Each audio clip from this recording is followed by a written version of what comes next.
visitor. The first time it happened, Daniel thought he was dreaming. It was well past midnight when the sound woke him, a low hum, like tires crunching over gravel. He lay still, listening. The neighborhood was silent, the kind of silence that pressed against the walls. Then came the unmistakable sound of a car door shutting. He slipped out of bed, careful not to wake Emily. The curtains glowed faintly from the streetlight outside as he peered through the window. The driveway was empty. No car, no movement.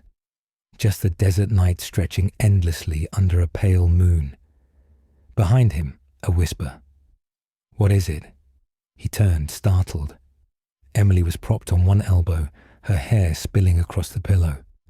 Her voice was soft, almost too soft, like it didn't belong in the room. "I thought I heard." He stopped. She was asleep, her breathing slow, steady. He called her name, but she didn't stir.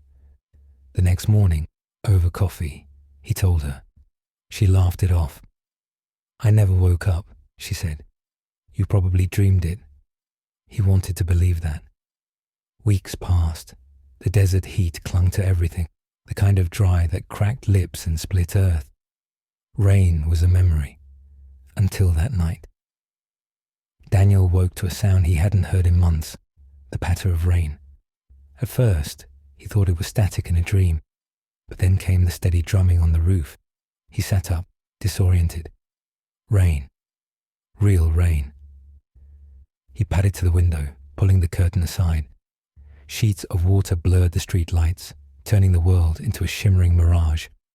The air smelled of wet earth and ozone, sharp and electric. Behind him, a whisper.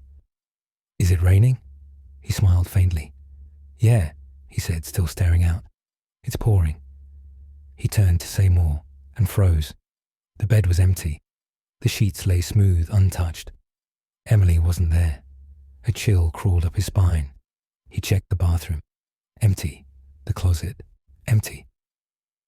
He called her name, his voice cracking in the dark. No answer. Her car keys were on the nightstand. Her phone too. He grabbed it, hands trembling.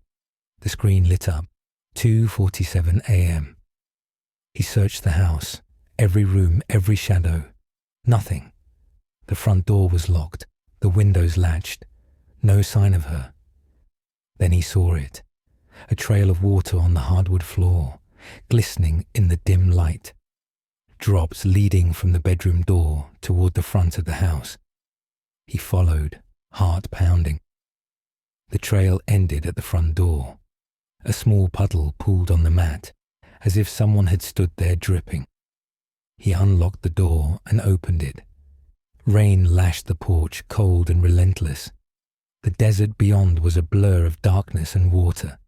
He stepped out barefoot, the chill biting his skin. The puddle on the mat bled into the downpour, vanishing. Then he saw the footprints, 2 of them, side by side, pressed into the wet concrete of the porch, bare feet, small. They led down the steps, across the driveway, then stopped, just stopped, in the middle of the concrete, as if whoever made them had vanished into thin air. Daniel stood there, rain soaking his clothes, his hair plastered to his forehead. The storm roared around him, but all he could hear was the whisper, curling through his mind like smoke. "Is it raining?" Shivering, he turned back inside. He needed his coat, an umbrella, something. He couldn't shake the thought that Emily might be out there barefoot in the storm. He stepped into the bedroom and froze. There was a shape in the bed. His breath caught. Slowly he whispered, "Emily." The figure stirred, a voice soft and familiar. "What are you doing?" Relief flooded him so fast it made him dizzy. "You were gone," he said, his voice trembling. "I couldn't find you. I thought—" "I've been here the whole time," she murmured. The room was dark, shadows pooling in the corners. He couldn't see her face clearly, but the outline was right. Her voice was right. He wanted to believe her, needed to. He crawled back into bed, the sheets cool against his skin. His heart slowed. The rain outside softened to a distant hiss. As his eyes adjusted, he turned toward her and froze. The smile came first, slow, wide, too wide. Her teeth caught the faint light, sharp and gleaming. Her eyes, something was wrong with her eyes. Then her voice changed, low, hollow. "Good night."